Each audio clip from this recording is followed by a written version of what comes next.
Pallavi has come after a long time and Tuesday is Pallavi's day. So do you have the text with you? Yes, Pallavi? Rangada. Yes, Rangada. Okay, go ahead, read. But none of these achievements. But none of these achievements is enough for one who seeks the wide completeness of an integral yoga. An individual salvation is not enough for him, for he finds himself opening to a cosmic consciousness which far exceeds by its breadth and vastness the narrower intensity of a limited individual fulfillment. And its call is imperative. Driven by that immense compulsion, he must break through all separative boundaries, spread himself in world nature, contain the universe. Above, too, there is urgent upon him a dynamic realization pressing from the Supreme upon this world of beings. And only some encompassing and exceeding of the cosmic consciousness can release into manifestation here that yet unlavished splendor. But the cosmic consciousness too is not sufficient, for it is not all the divine reality, not integral. There is a divine secret behind personality that he must discover. There, waiting in it to be delivered here into time, stands the mystery of the embodiment of the transcendence. In the cosmic consciousness, there remains at the end a hiatus, an unequal equation of a highest knowledge that can liberate but not effectuate, with a power seeming to use a limited knowledge or masking itself with a surface ignorance that can create but creates imperfection or a perfection transient, limited and in fetters. On one side, there is a free, undynamic witness, and on the other side, a bound executrix of action who has not been given all the means of action. The reconciliation of these companions and opposites seems to be reserved, postponed, held back in an unmanifest, still beyond us. But again, a mere escape into some absolute transcendence leaves personality unfulfilled and the universal action inconclusive and cannot satisfy the integral seeker. He feels that the truth that is forever is a power that creates as well as a stable existence. It is not a power solely of illusory or ignorant manifestation. The eternal truth can manifest its truths in time. It can create in knowledge and not only in unconscious and ignorance. A divine descent, no less than an ascent of the divine, is possible.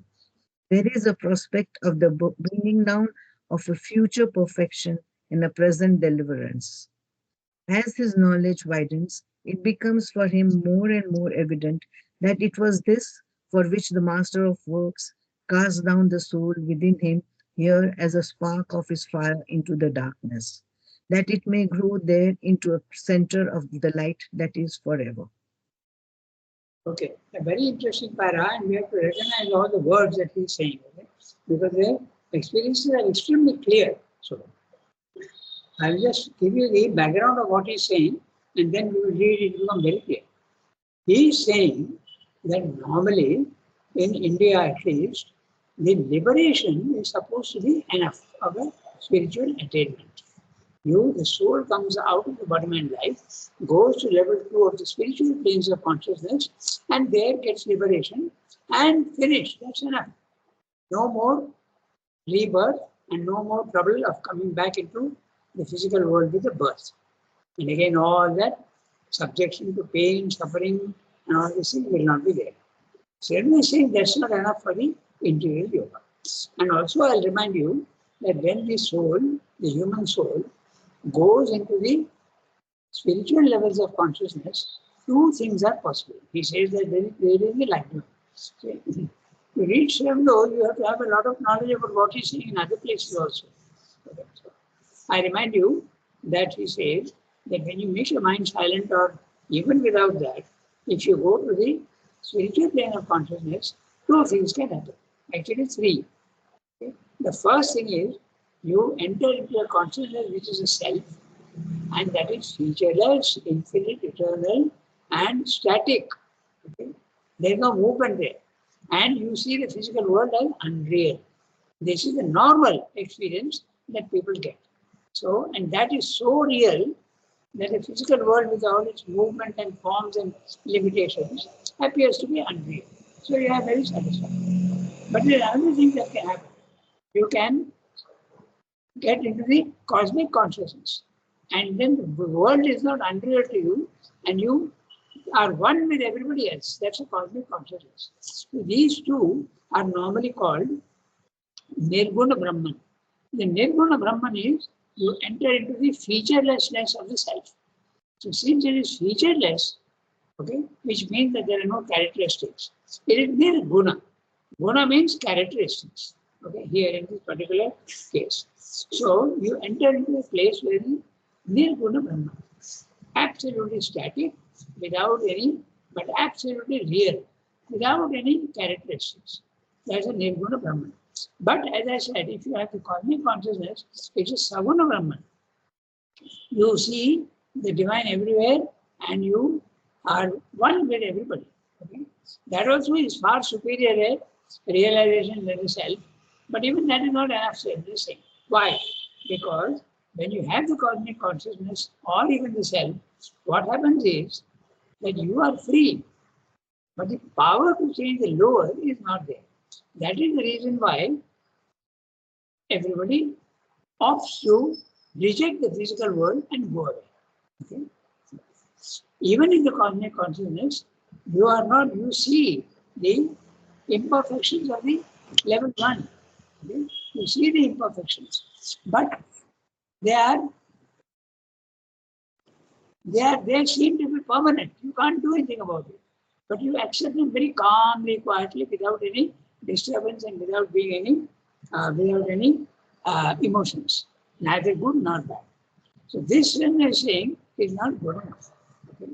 So this is the background. Clear? Very clear. When you go from level 1 to level 2, you enter into level 2, which is either the cosmic consciousness, which is a Saguna Brahman, or the Nirguna consciousness, which is a self. The self is, as I repeat, featureless, immutable, eternal, infinite, and completely free. You are free from the body, mind. Now we'll read each sentence and we'll see how it is inadequate. Okay? But none of these achievements is good enough for one who seeks the wide completeness of an integral yoga. So all these things at the spiritual level are not enough for the sadhaka of the integral yoga. An individual salvation is not enough for him. This is the first thing that Sringa finds not good enough. Individual salvation. One human soul gets delivered and goes away, but what about all the others suffering? It does not solve the problem at a collective level. It solves the problem only for the individual. And that's not good enough for Sringa. An individual salvation is not enough for him, for he finds himself opening to a cosmic consciousness which far exceeds by its breadth and vastness the narrower intensity of a limited individual fulfillment. The cosmic consciousness is the Saguna Brahman, and the narrow intensity of a limited individual fulfillment is the Nirguna Brahman. And its call is imperative. Driven by that immense compulsion, he must break through all separated boundaries, spread himself in world nature, contain the universe. So, when you have the Nirguna Brahman, you are completely separated from the physical world. The physical world is unreal, and even if it is real, in the cosmic consciousness, even if it is real, it is imperfect. Okay? So, Sringa is saying, from the realization of the soul in the self, you must be able to break all separated boundaries. In the Nirguna Brahman, you are separated from the physical world, but that should go away. Okay? Spread himself in world nature. World nature, level 1. You have to come down and become one with the everybody. Feel the oneness in everything. And you have to contain the universe. The universe was inside your consciousness.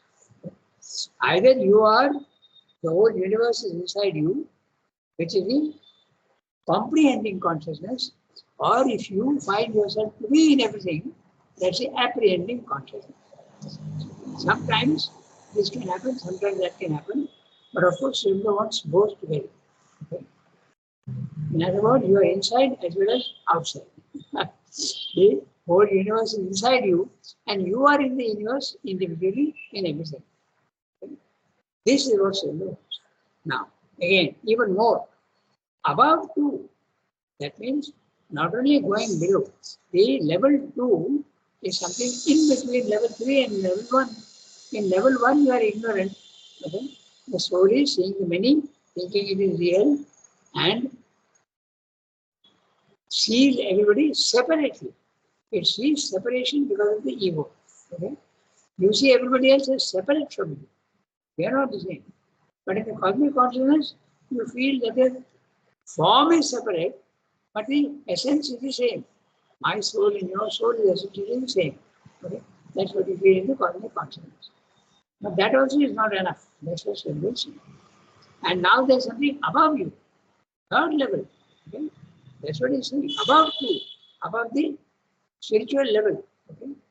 There is urgent upon him a dynamic realization. The realization of the self is not dynamic, it is static. Okay? There you are in a position where it is not, there is no movement and you have no power over the lower. Okay? That's what he means by static. But he is saying above, in the third level, there is a dynamic realization. That means the power to change the lower is also there. First of all, individually, and you have also the capacity to spread it outwards. Later on, there is urgent. The word urgent is interesting. Okay? Here, it means compelling immediate action. Anything that compels immediate action is urgent. Okay? So you have to see it in that. Alright? There is urgent upon him a dynamic realization. Actually, Srimba is talking about his own experiences because he has been told already in jail that there is supermind in which there is possibility of changing the lower. Power is there. Okay? But when he had the experience of the overmind consciousness, the power was lacking. So he knew there's something else. That's why he used the word urgent. Okay? Upon him, a dynamic realization pressing from the Supreme upon this world of beings. World of beings, level 1. Only some encompassing and exceeding of the cosmic consciousness can release into manifestation here that yet unlavished splendor. So cosmic consciousness is level 2, but you have to go beyond that, exceed the cosmic consciousness and go to level 3. Okay? That can release into manifestation here that yet unlavished splendor. Not the word lavished. Okay? So not only a peace and calm, but power, beauty, love, okay, ananda, all these things become lavish splendor. In the level 2, that lavishness is not there. Is normally either this or that. Peace and freedom are there in everybody, and there is sort of inclusion and a little bit of ananda also is there in the cosmic consciousness, but no power to change the level. So that's what he wants. Go to the third level because he is exceeding the cosmic consciousness. Go to the third level and release the manifestation here that yet unlavished splendor. So that unlavished splendor, one of the things is the power. The power to do things in the physical world. But the cosmic consciousness too is not sufficient. Okay? For it is not all the divine reality, not integral. There is a divine secret behind personality that he must discover. behind personality also there is something. So you must discover that. There, waiting in it to be delivered here into time, stands a mystery of the embodiment of the transcendence. The embodiment of the transcendence. So, that means the transcendence can be embodied. Okay? So that's it. This is on the supermental plane. In the cosmic consciousness, there remains at the end a hiatus. A hiatus is a gap, okay? A difference, a gulf, an unequal equation of a highest knowledge that can liberate but not effectuate with a power, seeming to use a limited knowledge or masking itself with a surface ignorance that can create but creates imperfection or a perfection transient, limited, and in fetters. Now, let's look very clearly at what he's saying and interpret what he's doing, what he's saying. In the cosmic consciousness, the cosmic consciousness, as I told you, is level 2. You feel yourself to be in everybody, and everybody also, you feel yourself that they are in you. Okay? That's a cosmic consciousness. There remains a gap. You see, there's a gap, there's a gulf. And what is that gulf? An unequal equation of the highest knowledge that can liberate but not effectuate. So that it will give you freedom, okay? It will give you peace, but it will not effectuate with a power seeming to use a limited knowledge. So what it means is that if you are at that level 2, if you come down to level 1, you are back to your normal imperfect nature. What you have realized at level 2, you cannot make it real at level 1. That's what it means by imperfect. Okay? So it can liberate you, it give you freedom, but doesn't give you power, right, to change the law. Or seeming to use a limited knowledge, okay, or masking itself with a surface ignorance that can create, but creates imperfection or a perfection transient, limited in fetters. So the power to create in the even up to the overmind level is there, but the creation is not perfect. Okay? In other words, what he's saying is that even in higher mind, eleven mind, intuitive mind, overmind, which is level 2, there is some amount of power. Because without power you can't create. So when he's saying that there is a power to create, some power is there, but it's not full. It creates, it doesn't create perfection. That perfection creation can come only from level 3. Okay? That's what he's saying very clearly. And that level 3 is the supermind. Supermind, supermental, Gnostic consciousness, or truth consciousness. This is what you mean by level 3. Okay? And when you are in the cosmic consciousness, as he says, you can use a limited knowledge, not the full knowledge, knowledge at level 2, not level 1, or masking itself with a surface ignorance that can create but creates imperfection. The power to effectuate things in the physical world is not full. Okay? Or a perfection transient. If you are lucky, even some perfect things you may be able to create, but they are transient. They come into being and then disappear. Limited and in fetters. Fetters, chains. Now, on one side, there is a free, undynamic witness. What is this? Very clear. Free, undynamic, that means static. Witness, sakshi. There is the experience of the self. So, sometimes I find that people who read newly, they have difficulties with the conception of the self. So, you must be very, very clear what the self is. The self is a consciousness in which you enter. The soul enters into that consciousness and it feels itself to be free. Free because it's not there in the body mind. What is freedom? All of us, we have to drink water when we are thirsty. That's a slavery. We have to eat when we are hungry. Okay? Then when there is a desire, we have to satisfy it. That's a slavery. So, but they are free. None of these things apply to the soul, which is in the self. And the self also you find that you are not located in any one place. There is the self.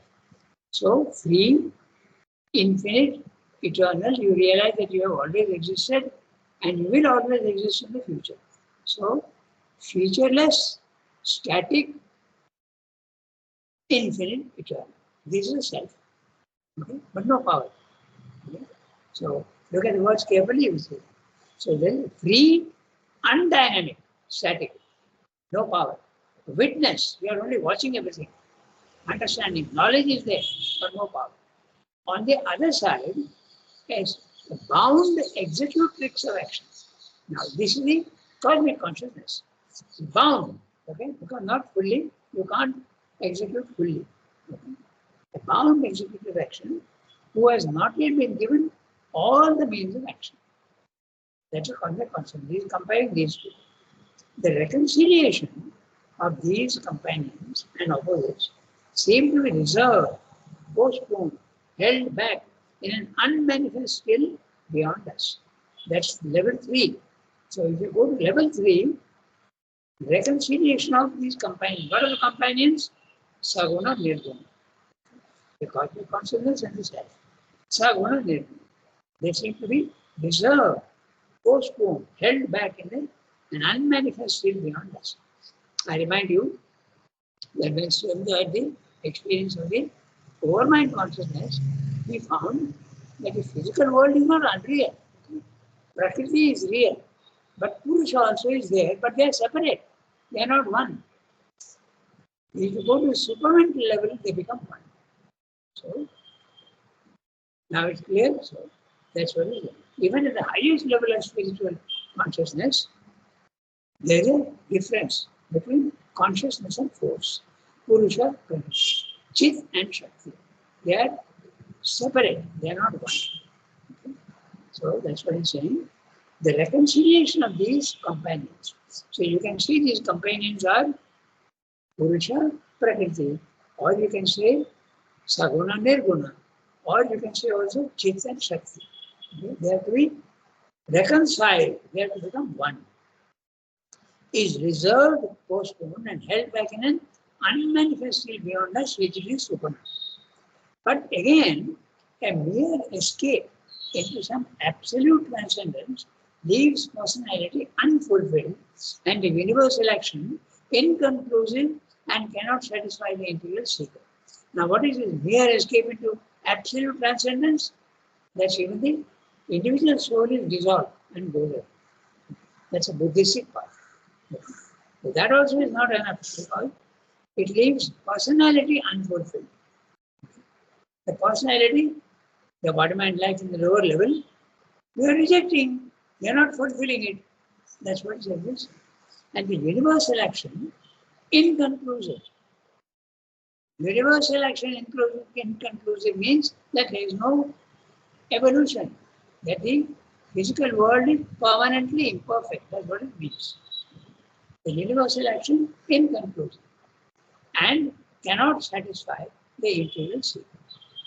He feels that the truth that is forever is a power. He feels that there is something missing. Okay?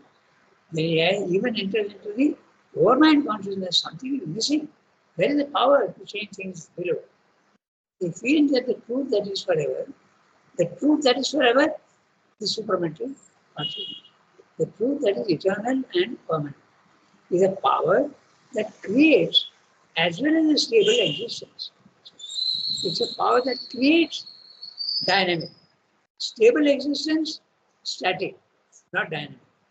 Both can be there at the third level, which is the truth that is forever. And the truth that is forever is the Superman. It's not a power solely of illusory or ignorant manifestation. It's not a power solely of illusory, that means Maya. Maya is the apara prakriti. It's a prakriti which creates transient forms. But in the supermind, it is not a power which creates illusion or ignorant manifestation. It creates a reality. The eternal truth can manifest its truths in time.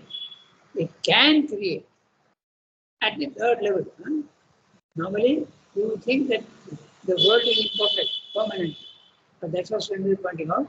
The eternal truth, which is the eternal truth, the third level, can manifest its truth in time. It can do so.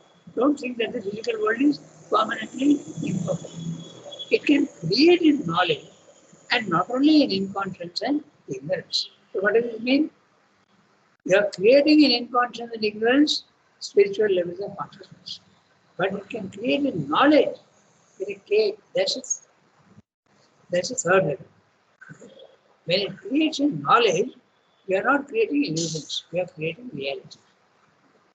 So that's so important to understand the words that he uses. Creation in knowledge and not creation in ignorance and inconscience. Creation in ignorance and inconscience is level 2, spiritual planes of consciousness. But it is so satisfying that people are easily contented. A divine descent, no less than an ascent to the divine, is possible. So, what do we mean? A divine descent, the coming down of divine qualities into the physical world and changing them.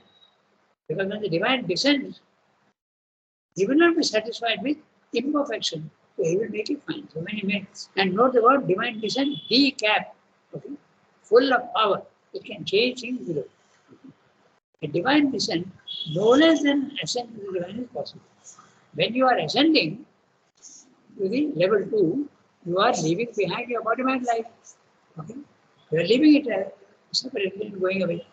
So at the third level, you can go yourself and your soul can enjoy the knowledge and power and everything, but also you have the choice of bringing all these things down into the level 1. That's what he wanted.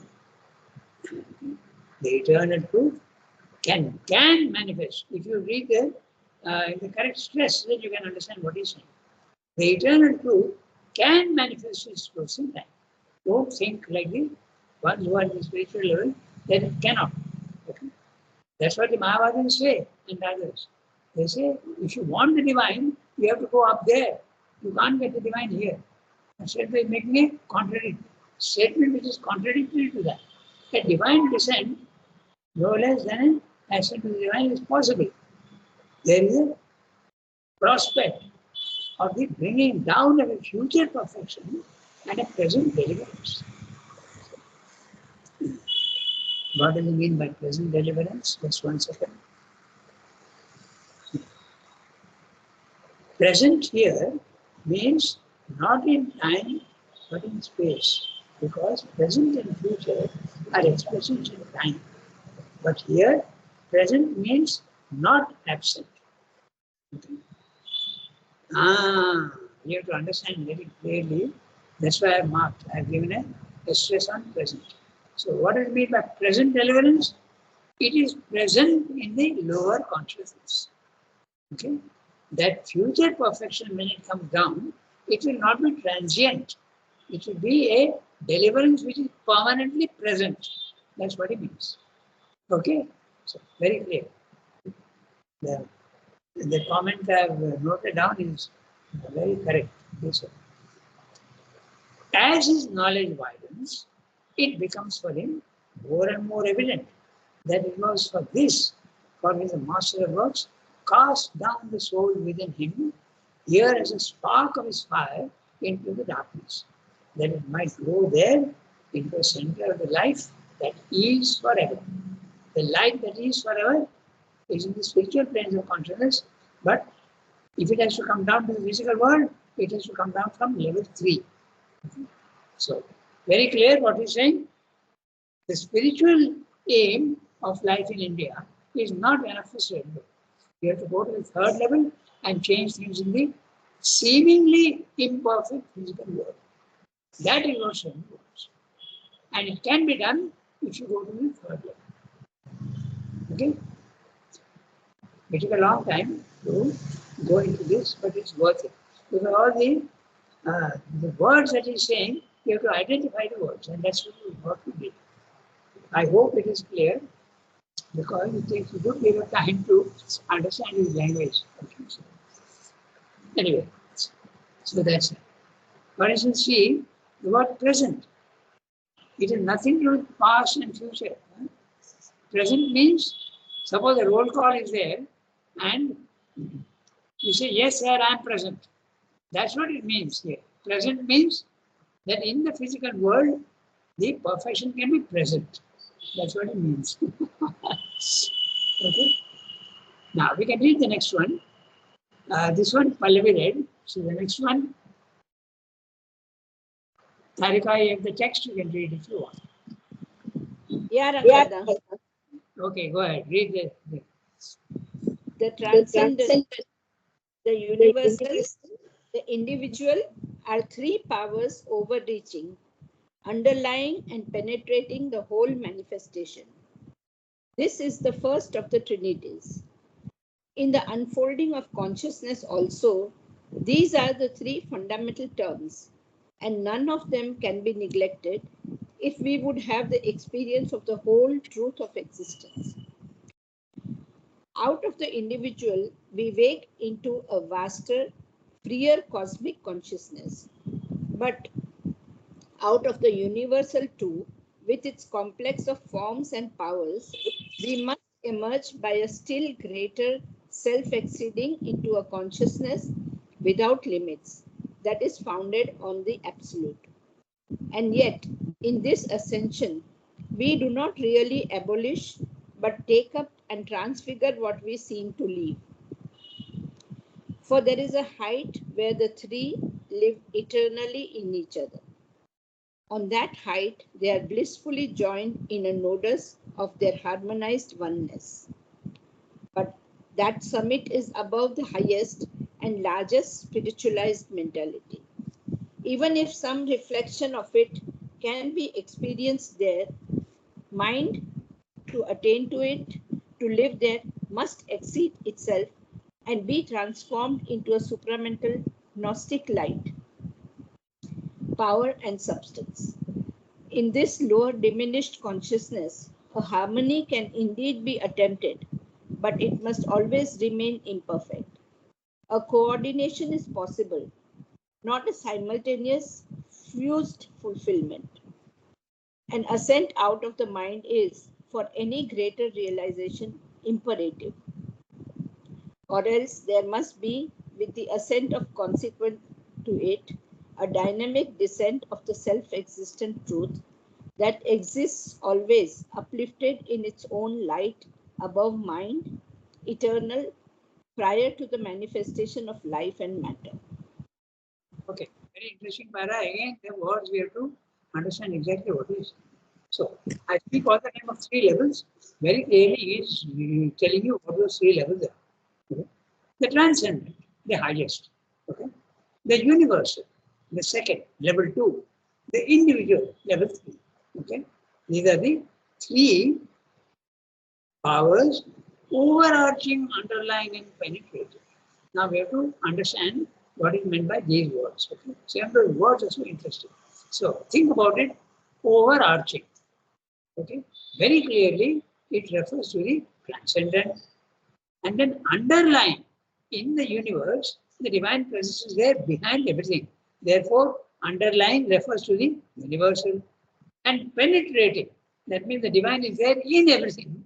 And that's the individual. So you see how he uses words. It becomes really like solving a mathematical problem, okay? And it gives you great joy when you find out what he's saying. So he's using different words to describe these, overarching, the transcendent, above the universe, okay? Underlying, the divine presence is there in everything in the physical world, stones and trees and animals and everywhere. Underlying, it is there. That's the universal, level 2. And penetrating, in each one, even in stones and all, the divine presence is there inside. Okay? It penetrates. That's the individual, the whole manifestation. So these are the three powers. Okay? So Sremda is wanting you to go to the third power. But don't get confused. Sometimes the word transcendent is used in other sense also. Because when you are at this level 2, you can get snatches, you can get glimpses of the transcendent. When you are in the self, the consciousness is transcendent because you are outside the universe. So it is transcendent. So these things you must think very, very logically. Okay? even in the lower planes of consciousness, the higher planes can be reflected. So you have to use the word reflection. Okay? So this is the first of the trinities. There are many other trinities. Okay? For instance, he uses the word trinity and dualities. Trinities, for instance, knowledge, knower, known, and knowledge. That's a trinity. Okay? Love, lover, and loved. That's a trinity. Okay? So these are all the trinity that is talking about. In the unfolding of consciousness also, there are these three fundamental terms, and none of them can be neglected if we would have the experience of the whole truth of existence. So, first of all, he has told you that they are universal. The transcendent, the universal, and the individual are universal planes. Now he is saying in the unfolding of consciousness, that's the individual. When he is doing a yoga, slowly his consciousness is unfolding itself. These are the three fundamental terms, and none of them can be neglected if you would have the experience of the whole truth of existence.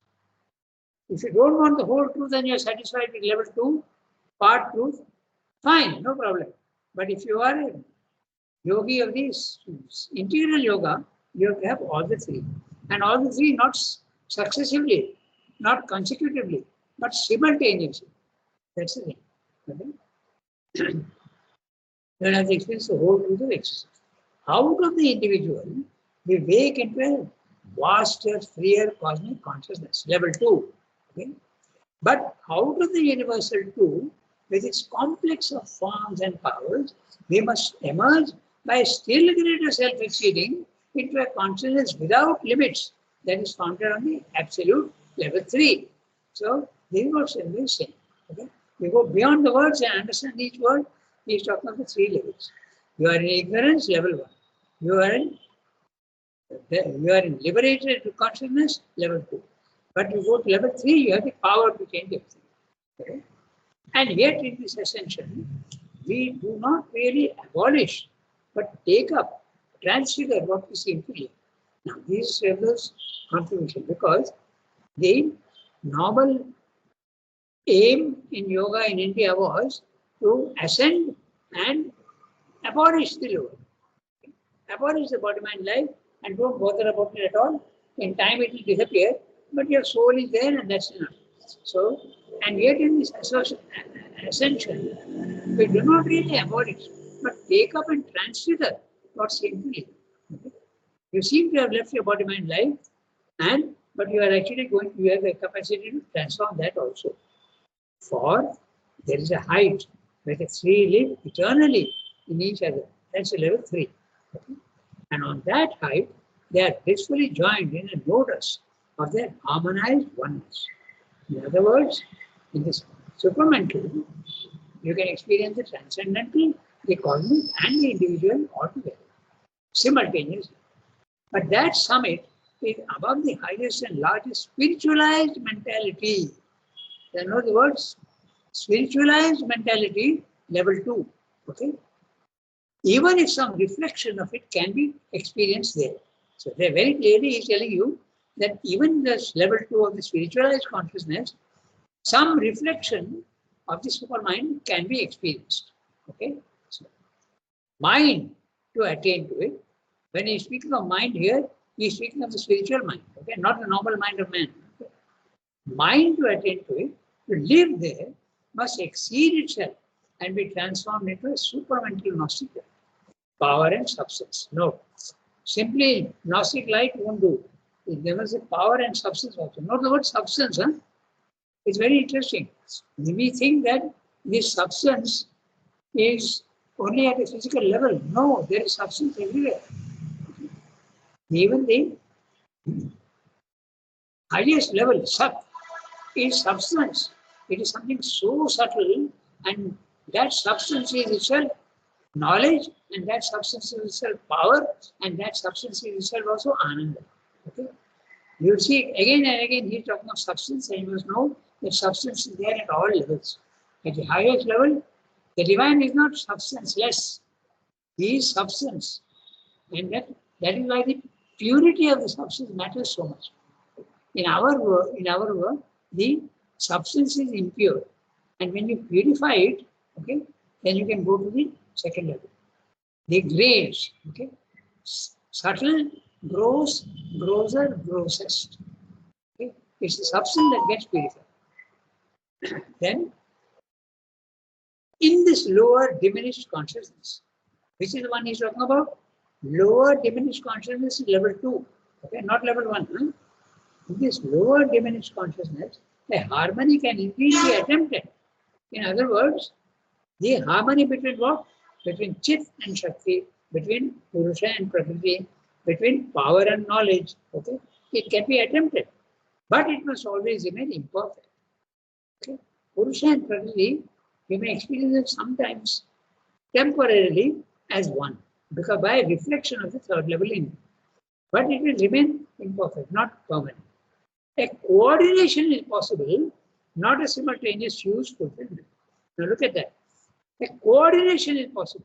In other words, consciousness and power, Chit and Shakti, or Purusha and Prakriti, you can combine in these spiritual planes of consciousness. But simultaneously fuse fulfillment, they're becoming absolutely one, is not possible at level 2. For that, you have to go to level 3. Okay? And ascent out of the mind is, for any greater realization, imperative. Ascent out of mind, spiritual level of consciousness, level 2, you have to go to level 3. For any greater realization, is imperative. Or else, there must be, with the ascent and consequently, a dynamic descent of the self-existent truth that exists always, uplifted in its own light above mind, eternal, prior to the manifestation of life and matter. So, there is first of all matter, then there is life, there is mind, and there is supermind. So, in the interior yoga, you have to go right up to supermind and not be satisfied with the spiritual planes of spiritualized mental substance. That's what he said. Okay? So, it is very interesting, and I hope I have been clear in explaining the terms that Sridhar uses. Okay? If any questions are there, we can have discussions on that, because there's no response from all of you. So some questions may arise. Okay? So when these questions arise, we can discuss them. Then it becomes really interesting. Otherwise, it becomes abstract. Okay? So This chapter was very heavy, is very heavy. yeah, but if you Right, yes. understand, it can be very, very simple. If you remind me next time, before we do the life divine, very clearly, I just very briefly tell you the figure. Even now, I can do that before my student has not yet come. What Sridhar is saying is that there are 3 levels. Level 1, we are in a normal consciousness. You, me, and everybody else. Okay? 90% of humanity. We are imperfect. We see the physical world as real. We see the physical world as real. We see the separation. All of you are separate from me. This is level 1. That's why it is ignorance. Okay? Avidya. There is no difference, but we see difference.